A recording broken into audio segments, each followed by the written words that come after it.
O reino milenar de Cristo aparece em Apocalipse, capítulo 20, de 5 a 6, onde diz: os restantes dos mortos não reviveram até que se completassem os 1000 anos. Essa é a primeira ressurreição. Bem-aventurado e santo aquele que tem parte na primeira ressurreição. Sobre estes não tem poder a segunda morte, mas serão sacerdotes de Deus e de Cristo e reinarão com ele 1000 anos. Muito bem, vamos começar com o professor, pastor Leandro Tarrataca. Explique para nós, pastor, já que o senhor defende a posição mais literalista, né?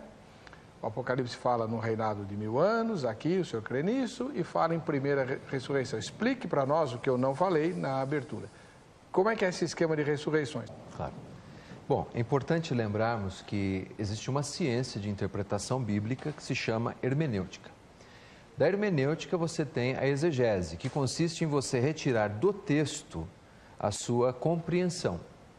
Nós até brincamos no meio teológico dizendo que você não pode fazer exegese, que é colocar a sua opinião dentro do texto.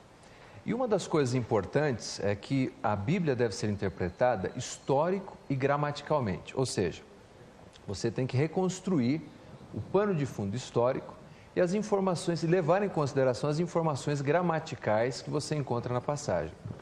Como o livro de Apocalipse, ele não pode ser provado por uma narrativa paralela, mas sim como uma apresentação cronológica do que vai acontecer, especialmente capítulo 19 e 20, você tem então a ordem dos fatos.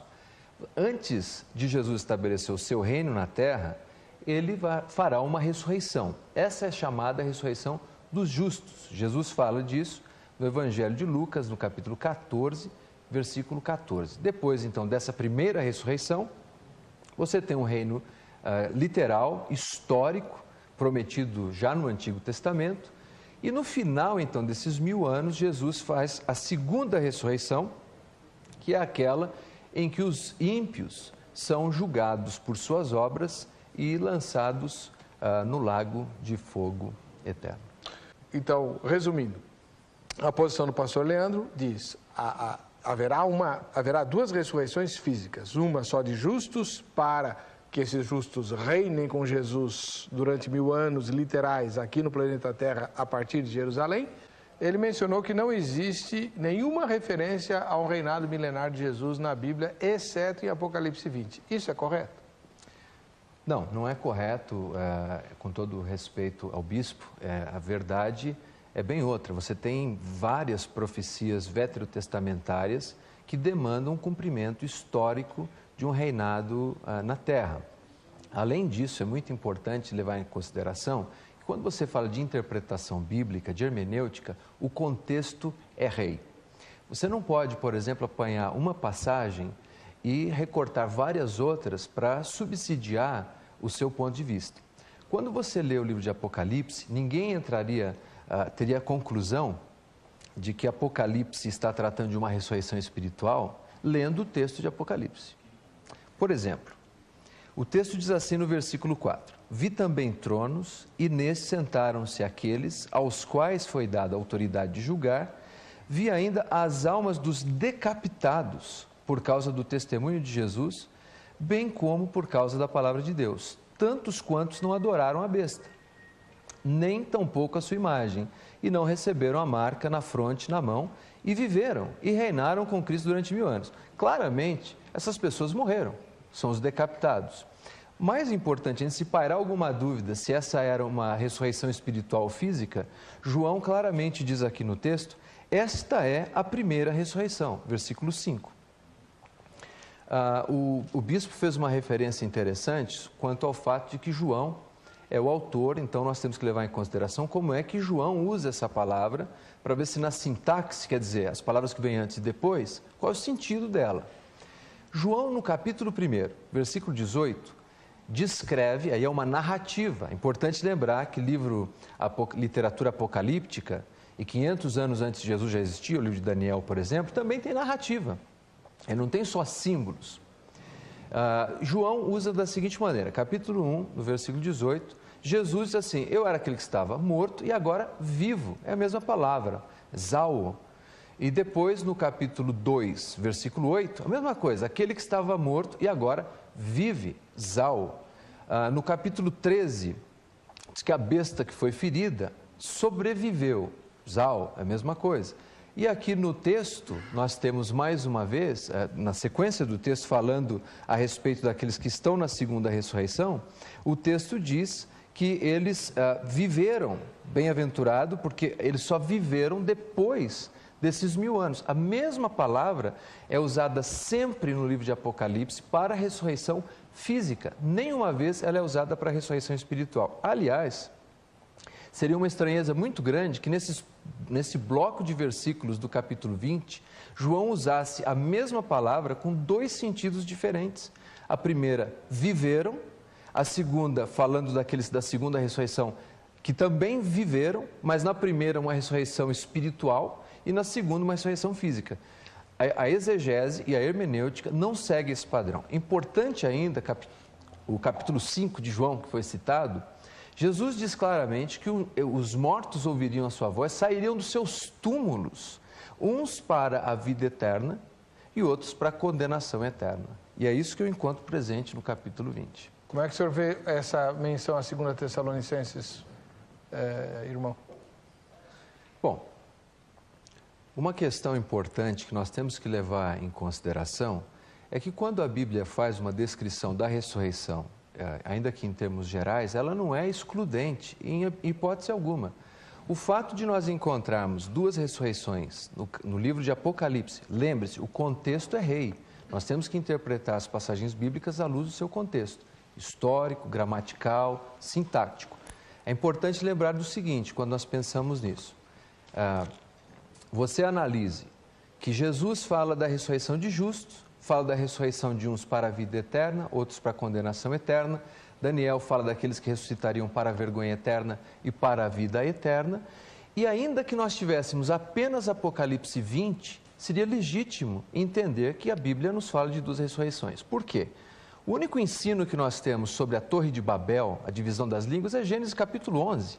E ninguém reclama e diz assim, eu não aceito porque é a única passagem da Bíblia que trate do assunto. Se a Bíblia ensinar, num único versículo, uma verdade eterna, ela é passível de ser aprendida, aplicada e vivida. Tá. Diz que Jesus e os evangelhos relatam de forma bastante abundante, é chegado o reino de Deus. Não diz, o reino de Deus virá, mas é chegado o reino de Deus. Se o reino de Deus já é chegado, por que Jesus ainda tem que vir para reinar? Bom, é importante entender mais uma vez que Jesus é o agente do reino.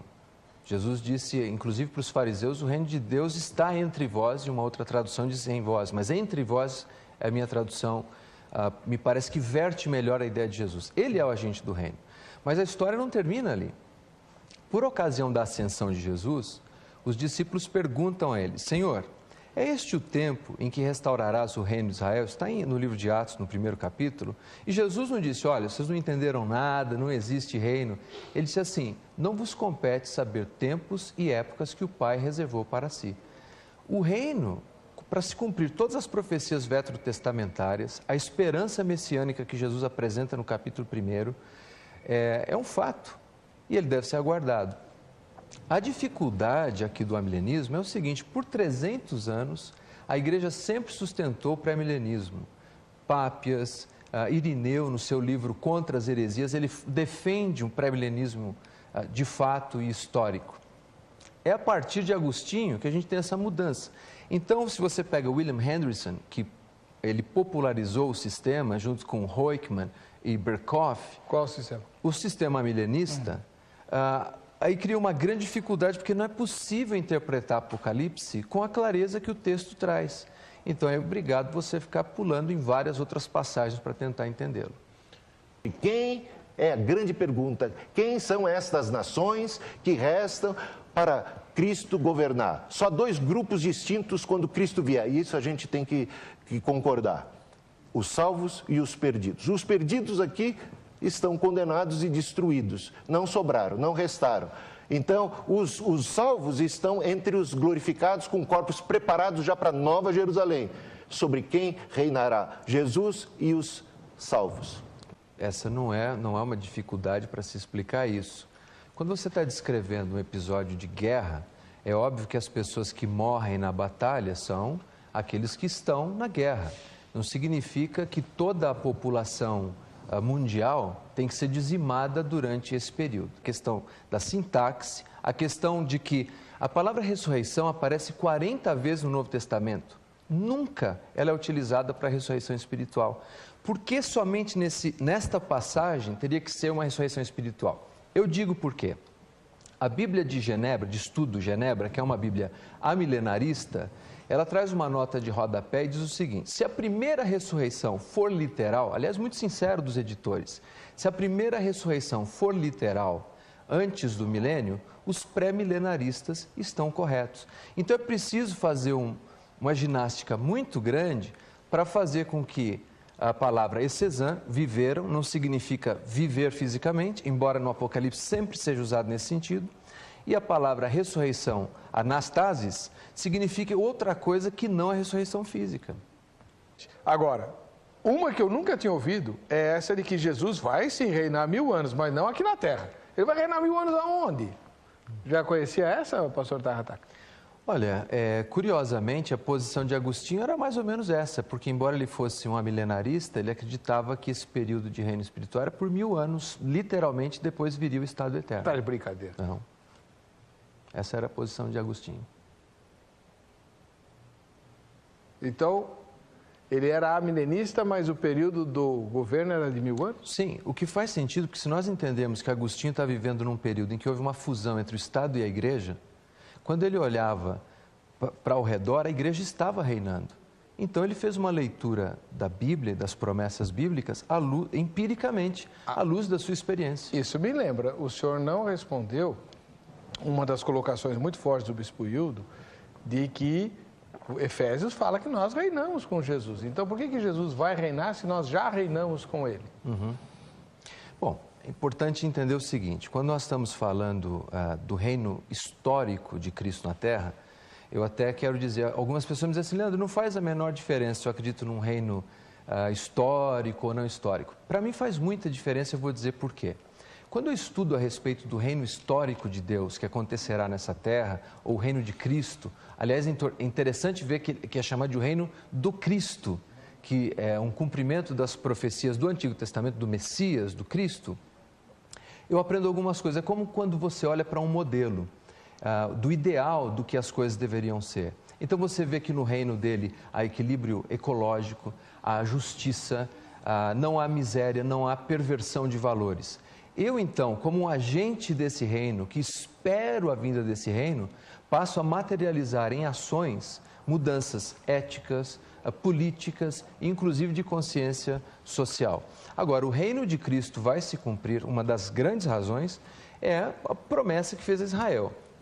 Em Atos, capítulo 1, claramente os discípulos perguntam: é este o tempo em que vai restaurar o reino? E Jesus não disse: não há reino, não é isso. Ele diz assim: não, o tempo e a época não compete a vocês saberem.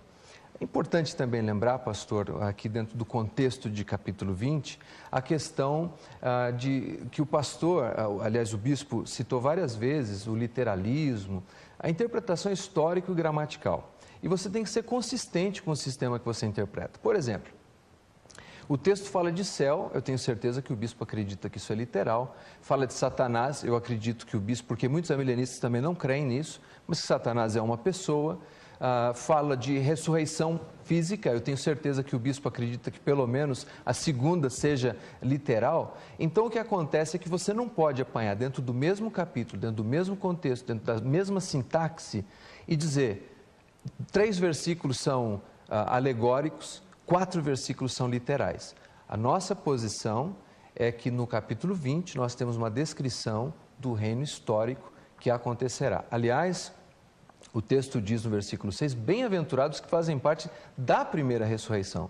Por quê? Porque esses não serão condenados. Jesus chama em Lucas capítulo 14, versículo 14, de a ressurreição dos justos. Quando o amilenismo diz que Satanás está amarrado, está preso, está impedido de enganar as nações, como o senhor brilhantemente vem falando, como a gente pode entender nações que são claramente enganadas por sistemas religiosos absurdamente opressores. O diabo não está lá enganando essas nações? Está enganando, mas não despreze essa pequena semente. Ela tem no seu DNA um poder extraordinário. Ela cresce, torna-se uma árvore, mas veja que a presença do mal sempre está ali contida. Vem os pássaros. O reino de Deus é como o semeador que saiu a semear.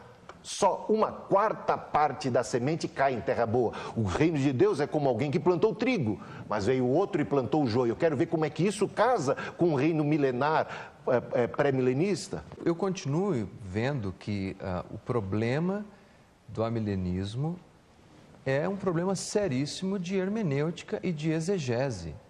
Porque, por exemplo, quando fala-se a respeito de que Satanás está amarrado, aí quando você olha e faz uma análise empírica de todos os problemas, do cerceamento, do engano das nações que estão... Então não é exatamente isso que representa. Mas tudo bem, ainda que eu aceite que seja um cerceamento parcial, então, de Satanás, isso apenas comprova o pré-milenismo. Porque o que o texto de Apocalipse 20, no contexto das duas ressurreições, diz é o seguinte, diz assim, olha, lançou no abismo, fechou, pôs o selo sobre ele para que não mais enganasse as nações, até se completarem os 1000 anos. Bom, quando eu tenho um filho, se ele apronta alguma coisa em casa, faz uma bagunça, eu posso dizer para ele, filho, você vai ficar sentado naquela cadeira ali. Ele ainda tem um envolvimento com o ambiente, mas se eu disser para ele, você vai sair do quarto, da sala, você vai para o quarto e eu vou trancar a porta, ele não tem mais nenhuma participação nas coisas que estão acontecendo ali. O que o texto do Apocalipse diz é muito diferente do que o amilenismo descreve. O texto de Apocalipse diz que Satanás será lançado não do céu para a terra, não apenas estaria amarrado com uma corda fraca, me desculpe o sarcasmo, porque ele continua matando, roubando e destruindo, mas ele seria colocado num abismo, o abismo seria lacrado para que ele não saísse de lá. É o que diz o texto, até que se cumprisse os 1000 anos. Outra coisa importante é que o texto diz que no término desse período de 1000 anos, Satanás seria solto. E a minha pergunta para o bispo é a seguinte, ainda que seja amilenista, entenda que este reino é espiritual, quando Satanás vai ser solto? E o que significa esse período em que ele vai estar livre? Mas todas as coisas que ele citou, inclusive falando da chave, da igreja, disso, daquilo, não está no texto de Apocalipse. Ele está lendo essas informações no texto de Apocalipse. Outra coisa, o nome desse método utilizado pelo bispo é paralelismo progressivo. Ou seja, você vai encontrando nas divisões do livro de Apocalipse como se a história fosse recontada e recontada e recontada. Mas não é isso que nós encontramos no capítulo 20. Volto na ideia inicial, que eu não vi ainda ser lidada de maneira apropriada. O texto diz que essas pessoas foram decapitadas, eram mártires. Mártires sabe de onde? Da grande tribulação. Porque o capítulo 6 de Apocalipse, a Bíblia diz que João tem uma visão e as almas estão sob o altar. E essas almas perguntam, quando o Senhor fará justiça? E o Senhor diz, olha, ainda não foi completado o número. Quando nós passamos a grande tribulação, esse número é completado e então chega a hora deles serem julgados, daqueles que fizeram danos. E eles são fisicamente ressuscitados. Agora, ler no Apocalipse que eles são decapitados e que eles ressuscitaram espiritualmente é um problema sério de ser resolvido. Ler no Apocalipse que há 2 ressurreições e não aceitar a primeira, aceitar só a segunda, é um conflito com o que flui no texto. Ler no Apocalipse que Satanás será solto depois do milênio e dizer que ele não será solto é uma afronta à revelação bíblica, à objetividade do texto. E outra coisa importante, dizer que é fantasioso um reino histórico que Deus fará é zombar das promessas do Antigo Testamento. Eu penso ser fantasioso olhar para os problemas que nós enfrentamos hoje, olhar para um pai que teve um filho abusado fisicamente, olhar para a miséria e dizer que Cristo está reinando hoje, que o reino de paz de Cristo está acontecendo agora e que Satanás está amarrado. Eu olho ao meu redor, Satanás continua roubando, matando e destruindo. E eu olho com grande ansiedade para aquele dia, quando o reino de Cristo será estabelecido na terra. Para você que fica com a gente, que fica com a Rita, a paz e a graça de Jesus, nos encontraremos no próximo Vejam Só.